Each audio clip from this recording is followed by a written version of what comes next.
皆さん、こんにちは。日本語の旅へようこそ。この動画では、日本の文学作品を朗読しています。100年くらい前の作品が多いので、昔の言葉や難しい言葉があります。それらを簡単な言葉に変えて、聞き取りやすいようにゆっくり読みます。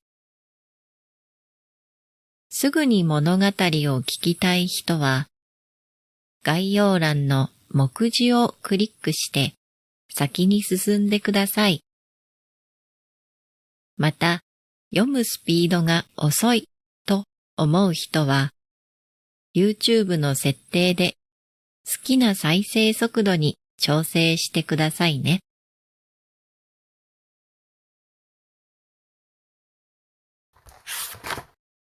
今回の物語は、太宰治の作品、葉桜と魔敵です。これは、ある老婦人が語る若い頃の思い出話。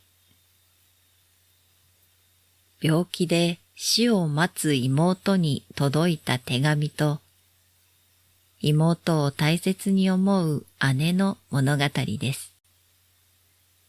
どうぞ最後までお聞きください。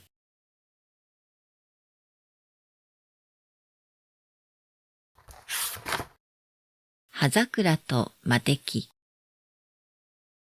太宰治。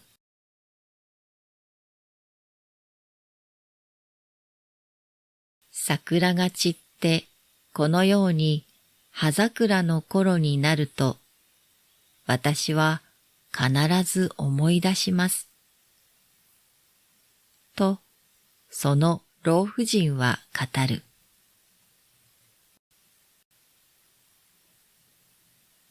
今から35年前のその時、父はまだ生きていました。私の家族は、母はその時のさらに7年前の私が13歳だった時にすでに亡くなっていたので、あとは父と私と妹との3人だけの家庭でした。父は私が18、妹が16歳の時、島根県の日本海沿いの人口約2万人の城下町に中学校の校長として来ました。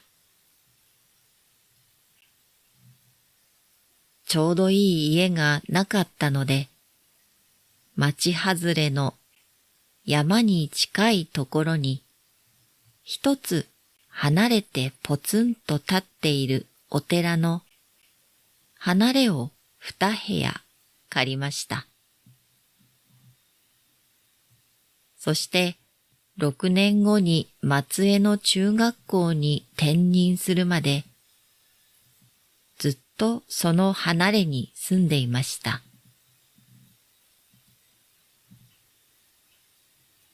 私が結婚したのは松江に来てからのことです。24歳の秋ですから、当時では随分遅い結婚でした。早くに母に死なれ、父は頑固一徹の学者のような性格でした。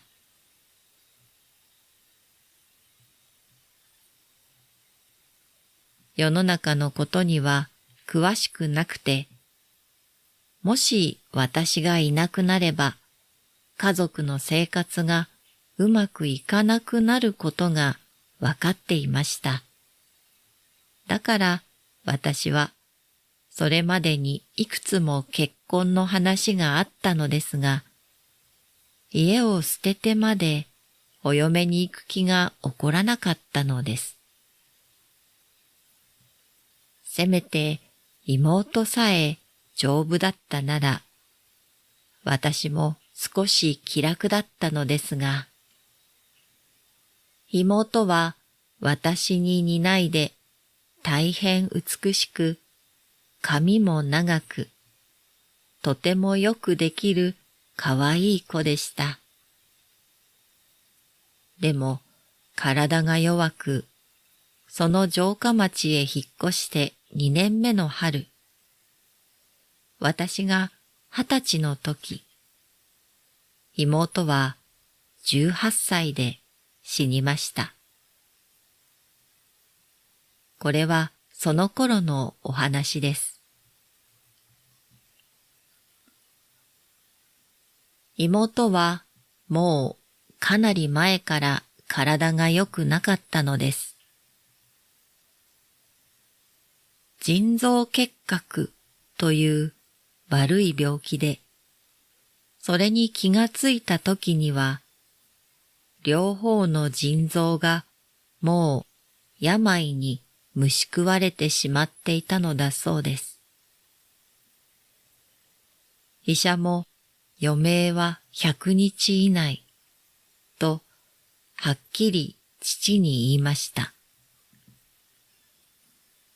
どうにも手の施しようがないのだそうです。1月経ち、2月経って、そろそろ100日目が近くなってきても、私たちは黙って見ていなければいけません。妹は何も知らず、割と元気で、一日中布団に寝たきりなのですが、それでも陽気に歌を歌ったり、冗談を言ったり、私に甘えたりしていました。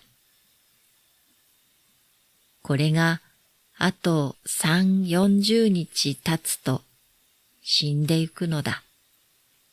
はっきりそれに決まっているのだと思うと、胸がいっぱいになり、全身を縫い針で突き刺されるように苦しく、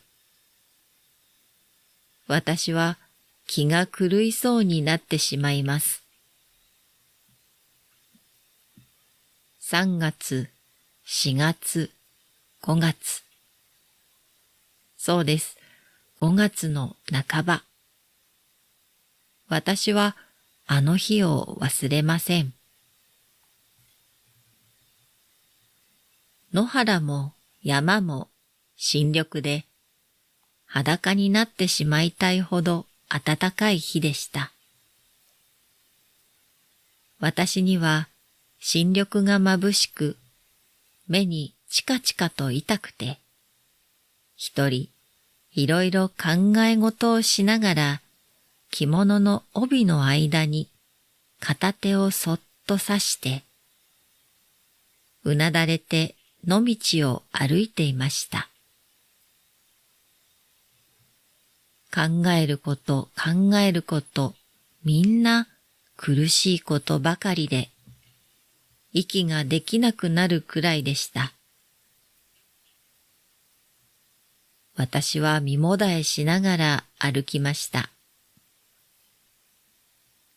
ドーン、ドーンと春の土の底の底から、まるで10万億度のような遥か彼方から響いてくるように、かすかな。けれども、とても幅の広い、まるで地獄の底で大きな大きな太鼓でも打ち鳴らしているような、おどろおどろした物音が絶え間なく響いてきました。私にはその恐ろしい物音が何かわからず、本当にもう自分が狂ってしまったのではないかと思いました。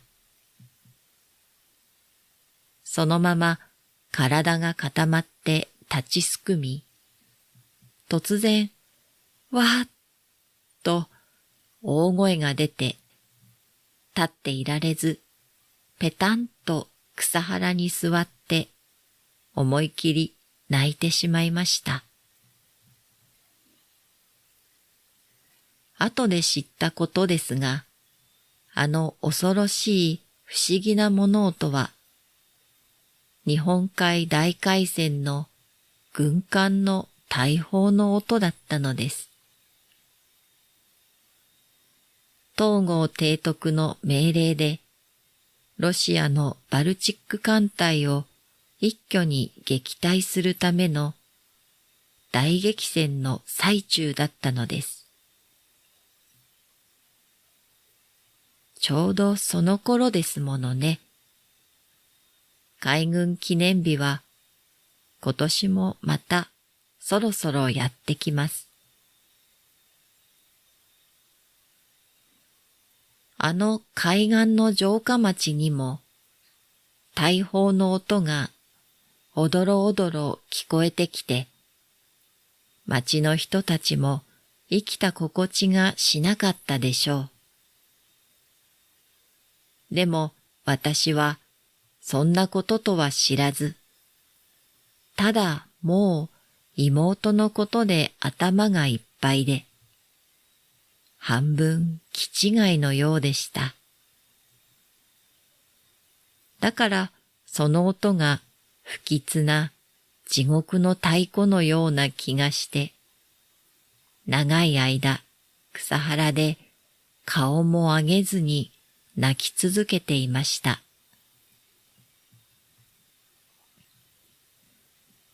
日が暮れてきた頃、私はやっと立ち上がって、死んだようにぼんやりとして、お寺へ帰ってきました。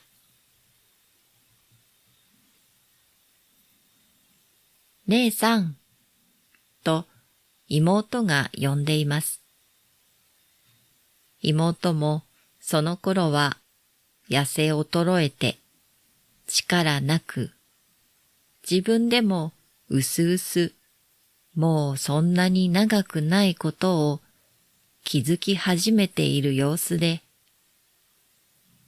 以前のように私に無理難題を言って甘えるようなことがあまりなくなってしまって、私にはそれがまた一層つらいのです。姉さん、この手紙、いつ届いたの？私は、はっと胸をつかれ、顔の血の気がなくなったのをはっきり意識しました。いつ届いたの？妹はただ無邪気に聞いているだけのようです。私は気を取り直して、ついさっき、あなたが眠っていらっしゃる間に届いたの。あなた、笑いながら眠っていたわ。私、こっそりあなたの枕元に置いておいたの。知らなかったでしょ？ああ、知らなかった。妹は夕闇の迫った薄暗い部屋の中で白く美しく笑って、姉さん、あたしこの手紙読んだの。おかしいわ。あたしの知らない人なのよ。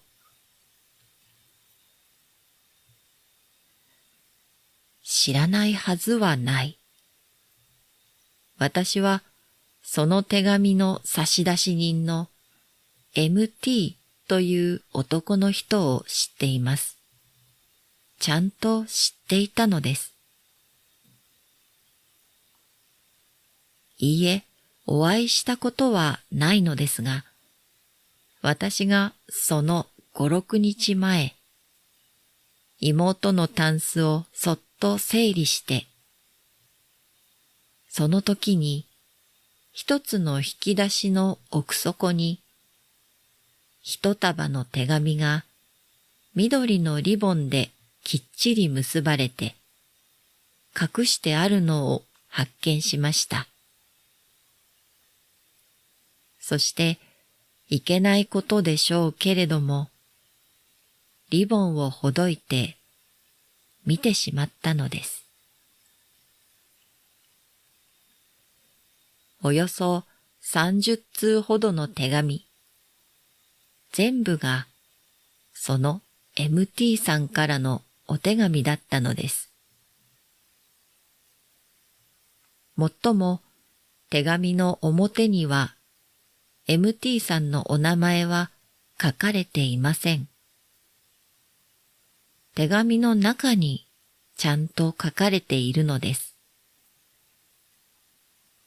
そうして手紙の表には差出人としていろいろな女の人の名前が書いてあって、それがみんな実在の妹のお友達のお名前でしたので、私も父もこんなにたくさん男の人と文通しているなんて全く気づかなかったのです。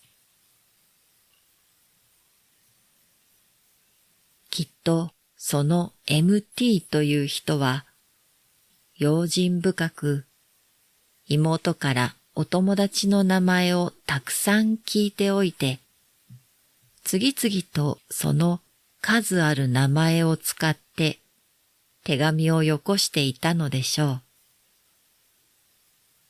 私はきっとそうだと思って、若い人たちの大胆さに密かに舌を巻き、あの厳格な父に知れたらどんなことになるだろうと身震いするほど恐ろしく思いました。けれども一通ずつ日付に従って読んでいくにつれて、私までなんだか楽しくウキウキしてきて、時々はあまりの他愛なさに一人でくすくす笑ってしまいました。おしまいには自分自身にさえ広い大きな世界が開けてくるような気がしました。私もまだその頃は20歳になったばかりで、若い女としての口には言えぬ苦しみもいろいろあったのです。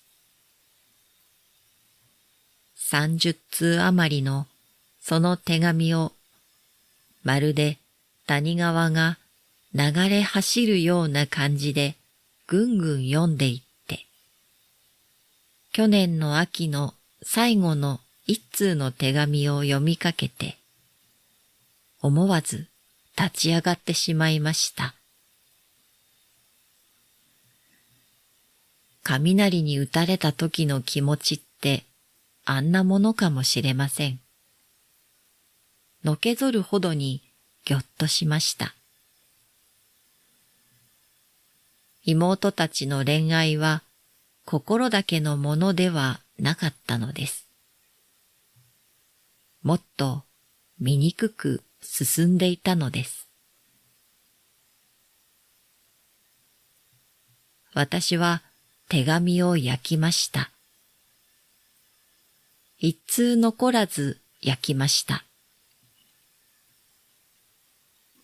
MT はその城下町に住む貧しい歌人のようでした。彼は卑怯なことに妹の病気を知るとともに妹を捨て、もうお互い忘れてしまいましょう、などと残酷なことを平気でその手紙に書いてあり、それっきり一通の手紙もよこさない様子でした。だからこれは私さえ黙って一生人に語らなければ、妹はきれいな少女のままで死んでゆける。誰も知らないのだ。と私は苦しさを自分の胸の内だけに収めました。けれどもその事実を知ってしまってからは、なおさら妹がかわいそうで、いろいろ変な空想も浮かんで、私自身胸がうずくような甘酸っぱい、それは嫌な切ない気持ちでした。あのような苦しみは年頃の女の人でなければわからない生き地獄です。まるで私が自分でそんな辛いことにあったかのように、私は一人で苦しんでいました。あの頃は私自身も本当に少しおかしかったのです。姉さん、読んでごらんなさい。何のことやら私にはちっともわからない。私は妹の不正直を心から憎く思いました。読んでいいの？そう小声で尋ねて、妹から手紙を受け取る私の指先は、どうしたらいいかわからないほど震えていました。開いて読むまでもなく、私はこの手紙の言葉を知っています。けれども私は何食わぬ顔をしてそれを読まなければいけません。手紙にはこう書かれてあるのです。私は手紙をろくろく見ずに声を立てて読みました。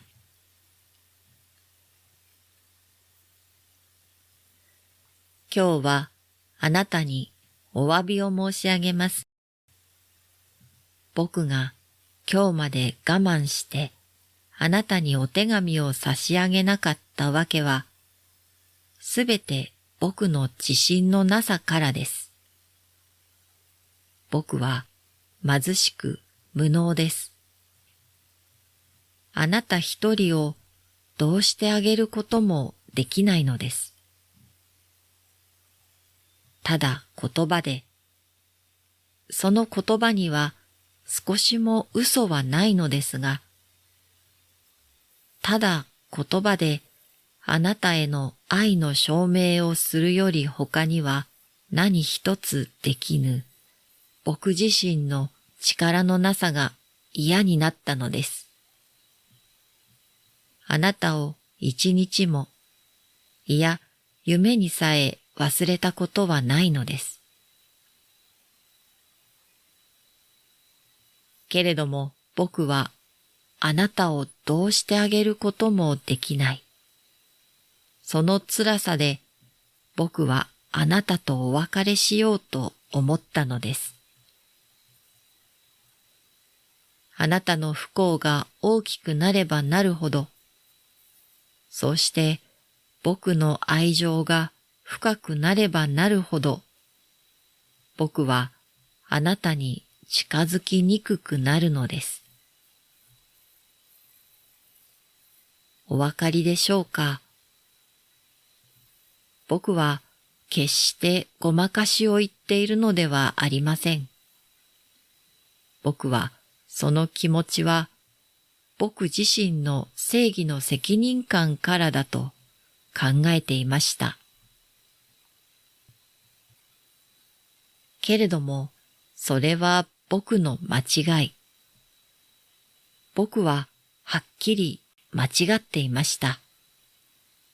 お詫びを申し上げます。僕はあなたに対して完璧な人間になろうと欲張っていただけだったのです。僕たち寂しく無力なのだから、他に何にもできないのだから、せめて言葉だけでも誠実込めてお送りするのが本当の健常の美しい生き方であると僕は今では信じています。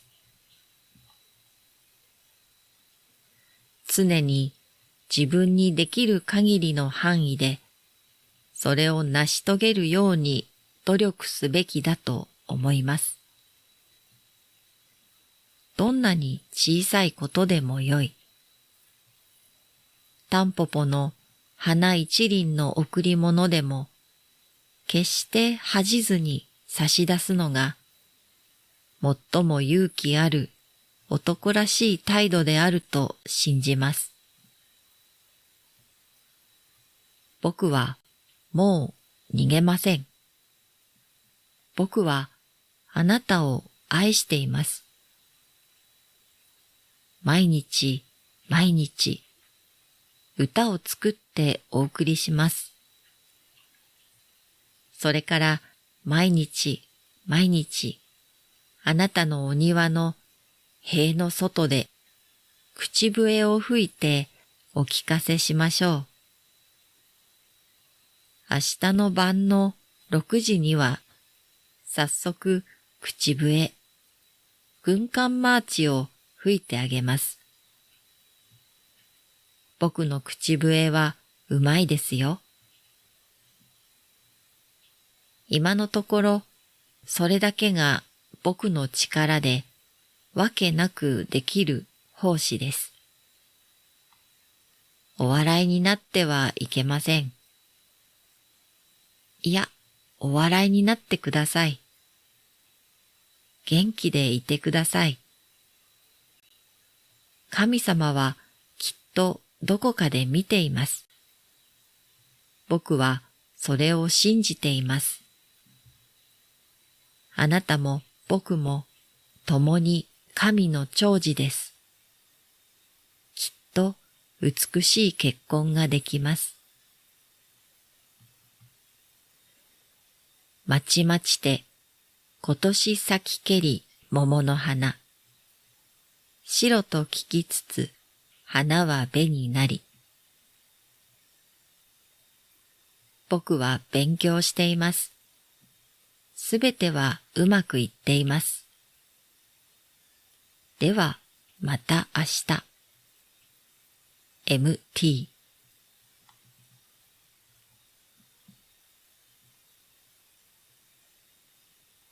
姉さん、あたし知っているのよ。妹は澄んだ声でそうつぶやきました。ありがとう、姉さん。これ、姉さんが書いたのね。私はあまりの恥ずかしさに、その手紙を知事に引き裂いて、自分の髪をくしゃくしゃとむしってしまいたいと思いました。いても立ってもいられぬとは、あんな気持ちを指して言うのでしょう。私が書いたのだ。妹の苦しみを見かねて、私がこれから毎日 MT の筆跡を真似て、妹の死ぬ日まで手紙を書き、下手な和歌を苦労して作り、それから晩の6時には、こっそり塀の外へ出て口笛を吹こうと思っていたのです。恥ずかしかった。下手な歌みたいなものまで書いて恥ずかしかった。何も考えられず、私はすぐには返事もできませんでした。姉さん、心配しなくてもいいのよ。妹は不思議にも落ち着いて、崇高なくらいに美しく微笑していました。姉さん、あの緑のリボンで結んであった手紙を見たのでしょ？あれは嘘。あたしあんまり寂しいから、おととしの秋から一人であんな手紙を書いて、自分に当てて送っていたの。姉さん、馬鹿にしないでね。青春というものは、ずいぶん大事なものなのよ。私、病気になってから、それがはっきりわかってきたの。一人で自分宛ての手紙なんか書いてるなんて、汚い、浅ましい、バカだ。私は本当に男の人と大胆に遊べばよかった。私の体をしっかり抱いてもらいたかった。姉さん、私は今まで一度も恋人どころか、よその男の人と話してみたこともなかった。姉さんもそうなのね。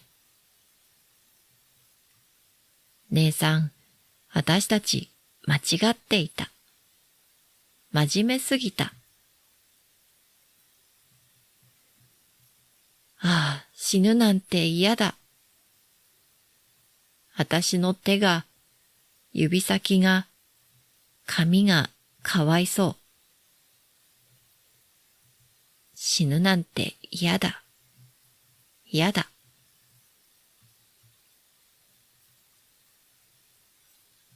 私は悲しいやら、怖いやら、嬉しいやら、恥ずかしいやら、胸がいっぱいになり、わからなくなってしまいました。妹の痩せた方に、私の方をぴったり押し付け、ただもう涙が出てきて、そっと妹を抱いてあげました。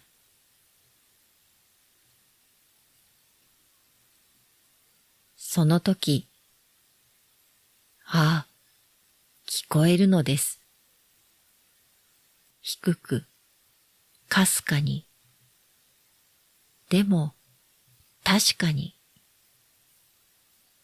軍艦マーチの口笛です。妹も耳をすましました。ああ、時計を見ると6時なのです。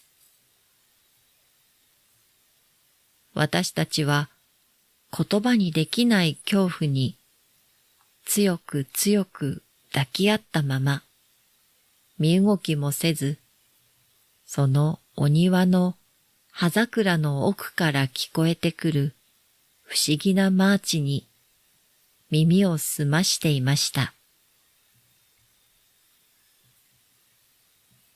神様はいる。きっといる。私はそれを信じました。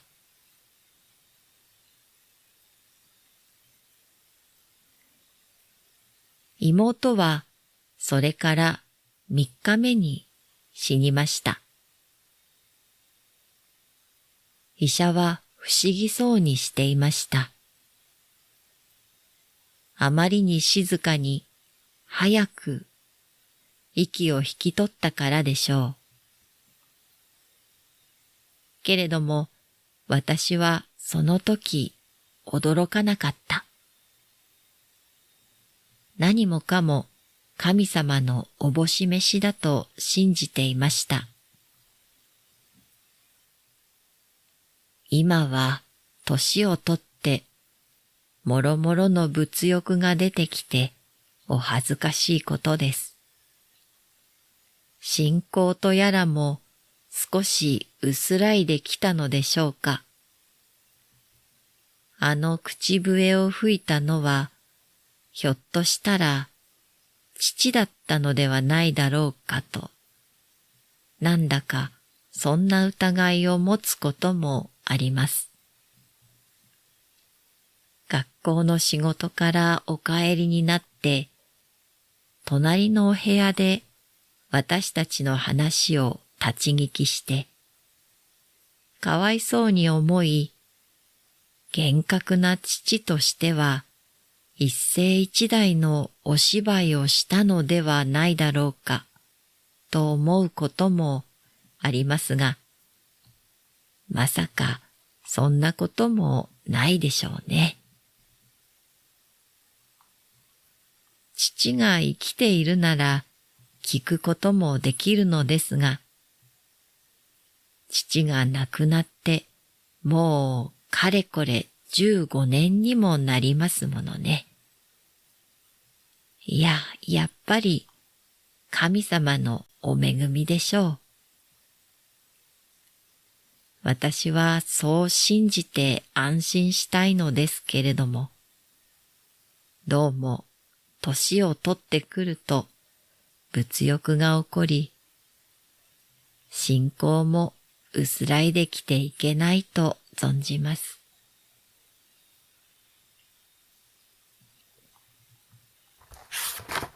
いかがでしたか？姉妹のお互いを思いやる優しさと、若い女性の複雑な感情が描かれた作品でしたね。ところで、口笛を吹いたのは一体誰だったのでしょう。皆さんはどう思いましたか？よかったらコメント欄に感想を書いてみてくださいね。それでは最後までお聞きくださりありがとうございました。また次の動画でお会いしましょう。